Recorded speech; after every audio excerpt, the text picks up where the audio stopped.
நரை திரை மூப்பு, ஏன் மரணத்தையே கூட தள்ளி போட முடியும்னு சொன்னா நம்புவீங்களா? நம்ம சித்தர்கள் பல ஆயிரம் வருஷத்துக்கு முன்னாடியே இதுக்கான ஒரு ரகசியத்தை கண்டுபிடிச்சாங்க.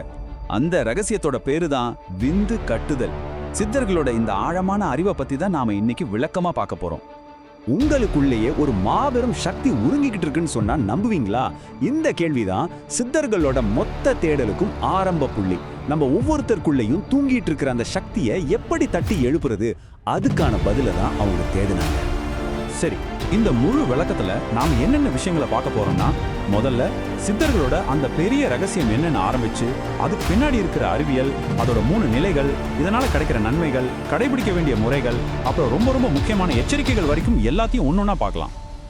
சித்த மருத்துவத்தோட முக்கியமான குறிக்கோள் என்ன தெரியுமா? இந்த பிரபஞ்சத்தோட ஆற்றலை மனுஷ உடம்புக்குள்ள கொண்டு வந்து மரணமே இல்லாத ஒரு பெருவாழ்வு அடையிறது தான். இந்த உயரமான நிலையை அடையிறதுக்கான முதல் படிதான் விந்து கட்டுதல்ங்கிற இந்த கலை. விந்து கட்டுதல்னா இது வெறும் பிரம்மச்சரியம் கிடையாது, அதுக்கும் மேல இது ஒரு டெக்னாலஜி மாதிரி. இயற்கையா கீழ் நோக்கி பாயிற அந்த உயிர் திரவத்தை அதோட திசையே மாத்தி மேல் நோக்கி அனுப்பி அதை உடம்போட உயிர் சக்தியா, அதாவது ஓஜஸா மாத்துற ஒரு அற்புதமான கலை. சித்தர்களோட இந்த பழமொழி ரொம்ப ஆழமானது. விந்துவை அவங்க எவ்வளோ ஒரு முக்கியமான விஷயமா பார்த்தாங்கன்னு இதுலயே தெரியுது. அவங்களோட பார்வையில இது வெறும் இனப்பெருக்கத்துக்கு மட்டுமான திரவம் இல்ல, நம்ம உடம்போட மொத்த ஜீவ ஆற்றலும் ஒன்னா சேர்ந்த ஒரு திரவ வடிவம். சரி, இதுக்கு பின்னாடி இருக்கிற சயின்ஸ் என்ன? சித்தர்கள் நம்ம உடம்பை எப்படி புரிஞ்சுக்கிட்டாங்கன்னு இப்ப நாம பார்க்கலாம். சித்த மருத்துவப்படி நாம சாப்பிடுற சாப்பாடு உடனே சக்தியை மாறிடுறது. அது ஒரு பெரிய பயணம் செய்யுது. அது 7 அலகலகு ஸ்டேஜஸ், அதாவது 7 தாதுக்களை கடந்து தான் வருது. அந்த பயணத்தோட கடைசி ஸ்டேஜ்ல வர்றது தான் விந்து, இல்லனா சுக்லம். இதுதான் நம்ம உடம்போட உயிர் சக்தி உருவாகிற இடம். இப்ப இந்த நம்பரை பாருங்க, இது எவ்வளவு பவர்ஃபுல்னு புரியும். அதாவது 40 துளி இரத்தம் ஒன்னா சேர்ந்தாதான் ஒரு துளி விந்து உருவாகும்னு சித்தர்கள் கணக்கு போட்டிருக்காங்க. அப்ப யோசிச்சு பாருங்க, ஒரு துளி விந்துவை வீணாக்குனா அது எவ்வளவு உயிர் சக்தியை இழக்கிறதுக்கு சமம். சித்த தத்துவத்துல நம்ம உடம்புக்குள்ள 2 முக்கியமான சக்திகள் வேலை செய்யுது. ஒண்ணு கீழ் நோக்கி போற விந்து, இது நிலவு மாதிரி குளிர்ச்சியானது, வெள்ளை நிறம். இன்னொன்னு மேல் நோக்கி எழும்புற நாதம், இது நெருப்பு மாதிரி சூடானது, சிவப்பு நிறம்.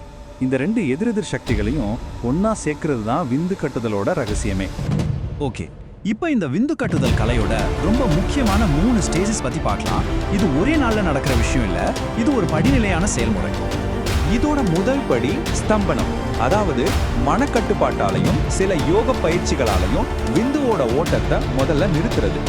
2வது படி திராவகம், இப்படி தடுத்து நிறுத்தின அந்த திரவத்தை சில மூலிகைகளை கொண்டு சுத்தப்படுத்துறது. கடைசி 3வது படிதான் கட்டுதல். இங்கதான் அந்த சுத்தமான திரவம் தண்ணியை எப்படி ஐஸ் கட்டியா மாத்திரமோ அந்த மாதிரி உயர் சக்தியா மாறி மூளைக்கு அனுப்பப்படுது. சரி, இவ்வளோ கஷ்டப்பட்டு இதெல்லாம் ஏன் செய்யணும்? இதனால என்னதான் நன்மை? சித்தர்கள் இதுக்கு 3 விதமான பலன்களை பட்டியலிடுறாங்க. உடல் ரீதியா, மன ரீதியா, அப்புறம் ஆன்ம ரீதியா. உடம்புல என்னென்ன மாற்றங்கள் வரும்னா, முதல்ல வஜ்ர தேகம் கிடைக்கும். அதாவது எலும்பும் தசையும் வைரம் மாதிரி உறுதியாகும். செல்கள் எல்லாம் புதுப்பிக்கப்பட்டு இளமை ரொம்ப நாளைக்கு நீடிக்கும்.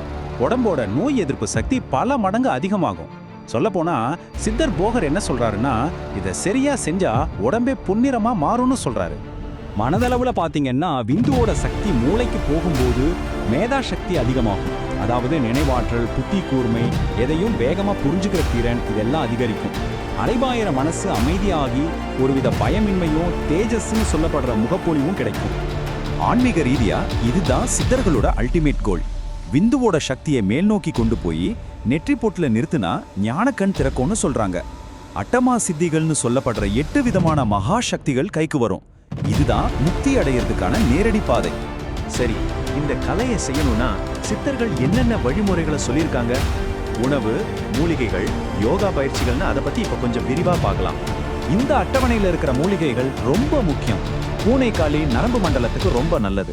அமுக்கரா, அதுக்கு அஸ்வகந்தான்னு இன்னொரு பேர் உண்டு, அது விந்துவை கெட்டிப்படுத்தும்.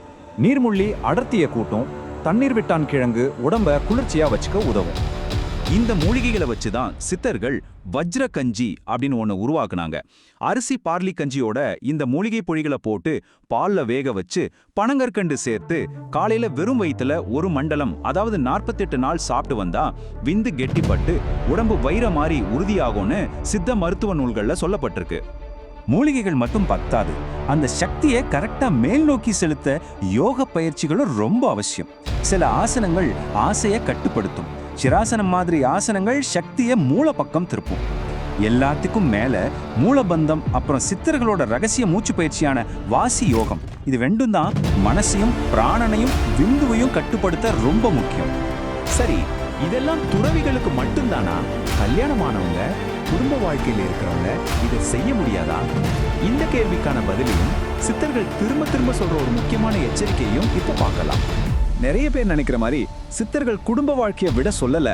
திருமூலர் அவரோட திருமந்திரத்துல பரியங்கா யோகம்னு ஒரு தனி அதிகாரமே வச்சிருக்காரு. அதுல கணவன் மனைவி உறவின் போதே விந்துவை வெளியேத்தாம உடம்புக்குள்ளேயே அதை சக்தியா மாத்திர கலையை விளக்கியிருக்காரு. இதனால சிற்றின்பம் பேரின்பமா மாறும்னு அவர் சொல்றாரு. இதுதான் இந்த முழு விளக்கத்திலையும் ரொம்ப ரொம்ப முக்கியமான ஒரு பகுதி.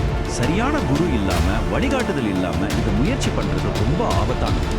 பலவந்தமா விந்துவை தடுத்தா உடம்புல சூடு அதிகமாகி கட்டிகள் கூட உருவாகலாம். தப்பான முறையில செஞ்சா அந்த உயிர் திரவமே நஞ்சா மாறி நரம்பு தளர்ச்சியை உண்டாக்கலாம்.